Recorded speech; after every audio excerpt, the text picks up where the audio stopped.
नमस्कार मित्रों, मैं हूं आपकी अपनी प्राची अधिकारी, मानव अधिकार कार्यकर्ता हूं। मैं प्रेसिडेंट हूं एक एनजीओ की, तो मैं इसलिए आपको बता रही हूं। एक मानवाधिकार कार्यकर्ता 2 लड़कियों को रेस्क्यू करके लेकर आई। हालांकि उन्होंने अभी काफी लड़कियों को रेस्क्यू कर लिया है।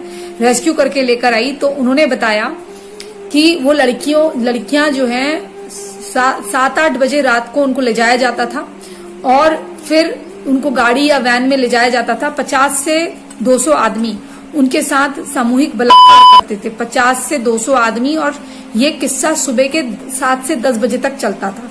रात को 7 से 8 बजे के बीच में ले जाया जाएगा और रात से शुरू हो जाता था। अप्राकृतिक यौन संबंध भी उनसे बनाए जाते थे।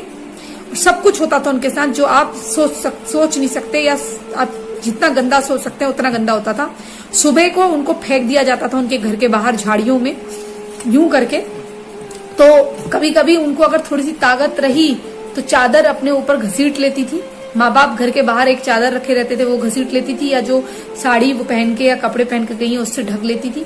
माँ बाप उनको झाड़ियों से ऐसे उठा के लेकर आके उनके ऊपर चादर डाल के उनको घर के अंदर ले जाते हैं, 2 तरीके से। उसके बाद अगर वो लड़की में रात को जान नहीं है तो उसको छोड़ दिया जाएगा, उसकी बहन को ले जाया जाएगा, बगल वाली को ले जाया जाएगा। तो वो पता करते हैं कि किस किसने वोट दिया है, उसको ले जाते हैं, और जिसने वोट दिया है उसको भी ले जाते हैं। तो मतलब वो हिंदू की लड़की होनी चाहिए, उसको ले जाया जाता है। तो जब उनको लाया गया तो उनकी हालत पहले तो 1 हफ्ते तक बड़ी खराब रही। तो वो ऐसे हाथ जोड़ रही थी। तो उन्होंने कहा, दीदी अगर हमारे लिए कोई रहने की जगह नहीं है तो हमें 2 गोली जहर की दे दो, हम खा के मर जाएंगे, लेकिन हमें दोबारा उस इलाके में मत छोड़ना, अब हमारा कुछ बचा नहीं है। तो उन्होंने कहा, तुमने पुलिस को कंप्लेन क्यों नहीं करी? उन्होंने कहा, अगर हम पुलिस को कंप्लेन करते तो सबसे पहले तो उसी आदमी को, उसी एरिया के एमएलए जो ये करवा रहा है या नेता वहां का जो करवा रहा है टीएमसी वाला, उनको फोन जाता। यहाँ पुलिस स्टेशन आने से पहले वो हमारे घरों में जाके हमारे घर वालों को मार के आते। सब कुछ जो बचा खुचा भांडे बर्तन है उसको भी तोड़ कर आते। पैसे वैसे तो सब लूट ही लिए हैं, हमारा कारोबार सब खत्म कर दिया है, घर की छत तक तोड़ के। तो अब हम क्या तोड़वाते? हमारे माँ बाप जो बच्चे कुचे उनको मार देते, तो और कईयों के तो वो भी खत्म कर दिए हैं। तो इसलिए हम पुलिस भी उन्हीं की है, तो हम क्या कंप्लेन करें, हमारी कौन सुनने वाला है? तो उन्होंने कहा, मैं पार्टी संगठन से बात करूं? तो बोलती है, नहीं दीदी, बहुत हमने पहले ही गलत कर दिया, पार्टी वाटी छोड़ो दीदी, बहुत हो गया पार्टी वाटी, हमें कुछ पार्टी नहीं चाहिए दीदी, बस हमको या तो कहीं और शिफ्ट कर दो, 2 वक्त की रोटी या 1 वक्त की रोटी मिल जाए, हम पानी पिए जी लेंगे, और हमें कुछ कपड़े दे दो, बस कुछ नहीं चाहिए हमको, हमें कोई पार्टी वाटी कुछ नहीं चाहिए दीदी, बहुत हो गया, हम कुछ नहीं, हमको हमारी सारी उम्मीद अब हमारा बस अब मौत आ जाए अच्छी तरह से, बस वही काफी है। ये वो औरतें बोल रही हैं। तो सोचिए आप, ये हालात हैं आपके वेस्ट बंगाल के, सिर्फ एक कुछ हिंदुओं के लालच से, जो कुछ % ने वहां वोट दे दिया है ना, और जो एकजुटता बना के इन गद्दारों से लड़े नहीं। अगर ये लड़ गए होते, भिड़ गए होते, तो आज ये सब नहीं होता। इसलिए जो भी हिंदू प्रॉपर्टी डीलर और ये देख रहे हैं, मैं उनसे हाथ जोड़कर निवेदन करती हूँ, जिस प्रकार से ये लोग हमारी जगह हमसे ही जबरदस्ती लेकर हमको वहां नहीं बसाते, हमारे लोगों को, उस प्रकार से आप भी अपनी बिल्डिंगों में इनको ना बसाएं।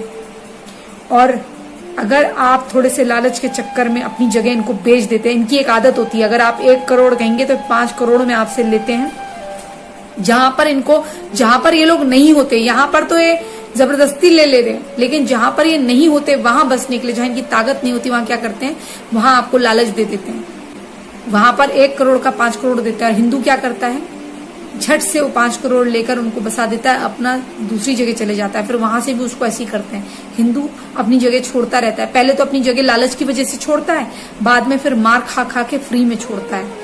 लाश के साथ लाश भी वहीं दफना दी जाती है, उसकी लड़की का बलात्कार भी वहीं होता है, फिर उससे ही बच्चे पैदा करे जाते हैं। तो इसलिए मैं आपके हाथ जोड़कर निवेदन करती हूँ, थोड़े से लालच के लिए सिर्फ पप्पू और जप्पू नाम सुनकर वो जमीन ना बेचें। पहले पूरे प्रॉपर पेपर्स देखें और पता कर ले किसको आप जमीन बेच रहे हैं। और कोई अगर आपको 1 करोड़ के 5 करोड़ दे रहा है तो समझिए पहले क्या है। कहीं ऐसा ना हो आपके आज के लालच के चक्कर में कल को वहां से सनातन का ही पतन हो जाए और सनातनियों का पतन हो जाए और जो आने वाली जनरेशन है उनकी इज्जतें लूटी जाएं और इस प्रकार से उनको पलायन करने पर आप तो मर जाएंगे, कुछ समय बाद आप तो मर जाएंगे, लेकिन वो जो आने वाली जो पीढ़ी होगी उसके लिए कितनी बर्बादी का इतिहास आप लिख के जाएंगे।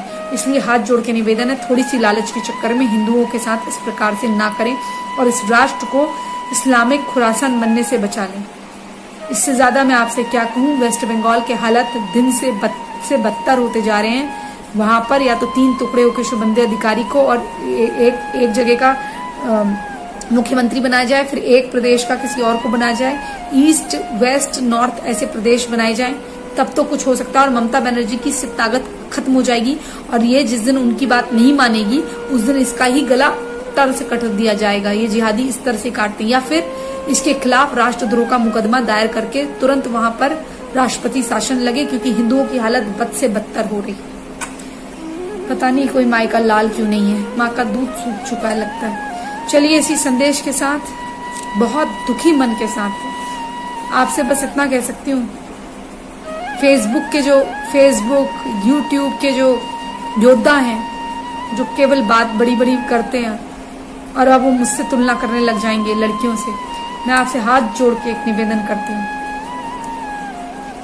कम से कम प्रार्थना करिए और कोई हैशटैग चलाइए जिससे हिंदुओं को जस्टिस फॉर वेस्ट बंगाल हिंदूज ये करके आप